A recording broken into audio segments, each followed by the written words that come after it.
It is around the year 1209. Francis's little company has grown to about a dozen men, and they make a decision that, looked at closely, is daring to the point of recklessness. They want to go to Rome before the Pope and ask permission to live as they have chosen.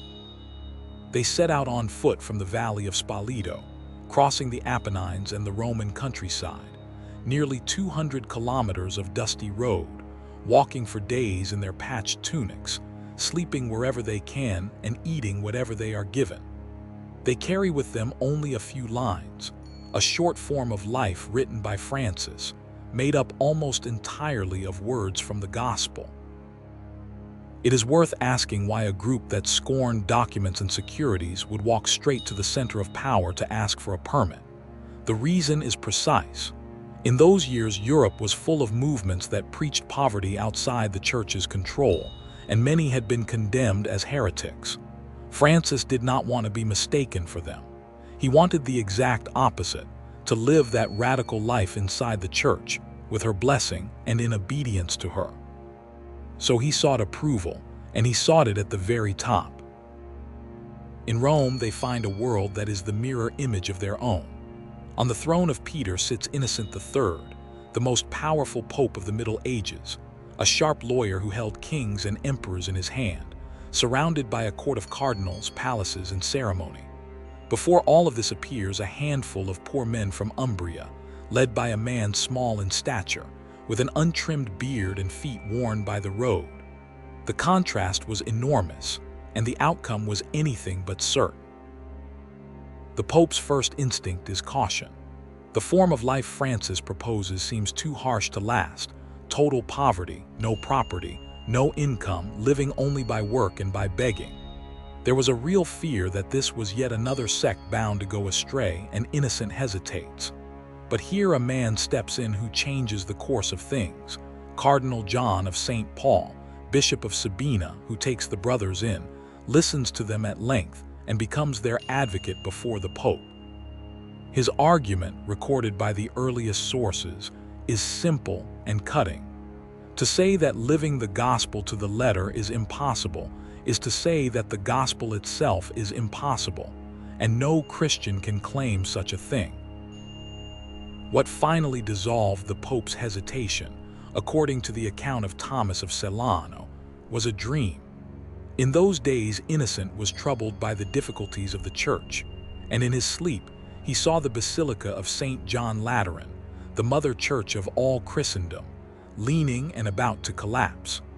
Then he saw a small, poor man of no importance who held it up on his own shoulders and kept it from falling. When he woke, Celano tells us, Innocent recognized in that poor man the friar from Assisi standing before him, and he understood that men like these would be the ones to hold up the Church in her hour of need.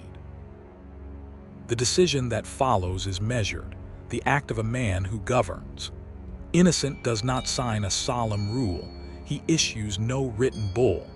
He approves the form of life only by word of mouth and on a trial basis, leaving it to time to show whether the choice would hold.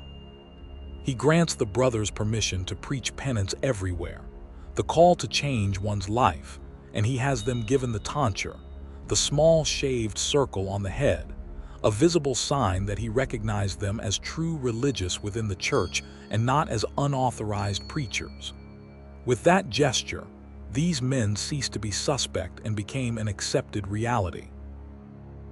It is worth weighing how much that spoken yes mattered.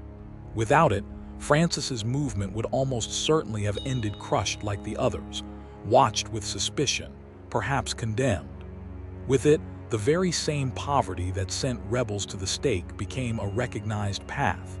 The difference lay not in the message, which resembled that of many others, but in a single choice of Francis to remain obedient.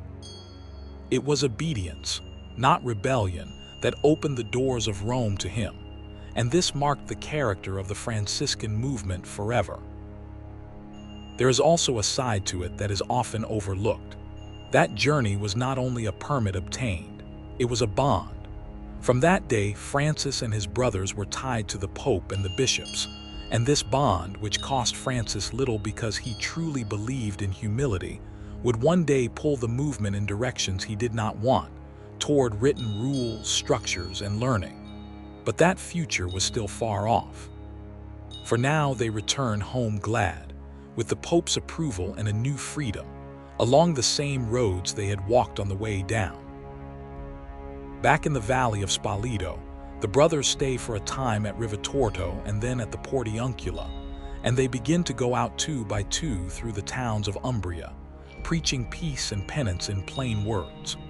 People come running, and among those who listen to Francis's voice in Assisi is a girl from a noble family, still in her teens, who is ripening a decision that will mark her life and the history of the order. In the next chapter, she steps forward, Clare of Assisi, the flight into the night, San Damiano, and the birth of the poor ladies.